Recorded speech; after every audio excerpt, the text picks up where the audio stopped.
Hey guys, welcome back to my YouTube channel. আজি আমৰা মহাদেৱ দা আছে আৰু এফালে পংকজ দা আছে আৰু পংকজ দাহঁতে অল আছাম ৰাইড কৰি আছে আৰু তেওঁলোকে এটা চেলেঞ্জ দিছে 1 লাখটা নাহৰ পুলি ৰুব আৰু তেওঁলোক আজি ফাইনেলি বোকাহাট আহি পেলাই পাই গ'ল আৰু মহাদেৱ দা কিবা অকণ কৈ দিয়ক আপুনি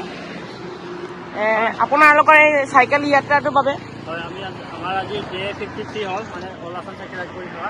আমি যিবিলাক নাহৰ বছৰি আছোঁ বোকাখাট আহি পালোঁ ইয়াৰ পিছত আমি যাই এতিয়া গোলাঘাট গৈ আছোঁ বাকী সকলোৱে একবাৰ জয় জুবিন দা জয় জুবিন দা আৰু এইফালে আমাৰ পংকজ ভাই আছে পংকজ ভাই কিবা অকণ কৈ দিয়ক জয় জুবিন দা আৰু নকওঁ প্ৰকৃতিক জীয়াই ৰাখিব লগা হ'লে সকলোৱে গছপুলি ৰোপণ কৰক জুবিন দাৰ স্মৃতি জীয়াই ৰাখিব লগা হ'লে সকলোৱে প্ৰকৃতিক নিজে নিজে ৰোপণ কৰক তেতিয়াহে আমাৰ জুবিন দা সদায় আমাৰ মাজত জীয়াই থাকিব কাৰণ জুবিন দাখন দিছিল যে নাহৰ কৈছিল থাকিলে নহ'ব নাহৰ ৰুব লাগিব য'ত নাহৰ থাকিব ত'ত জুবিন দা থাকিব গতিকে জুবিন দাক জীয়াই ৰাখিব লগা হ'লে প্ৰত্যেকে নাহৰ পুলি ৰোপণ কৰক জয় জুবিন দা জয় জুবিন দা আৰু আজি তোমালোকে ক'ত থাকিবা আজি গোলাঘাট অ'কে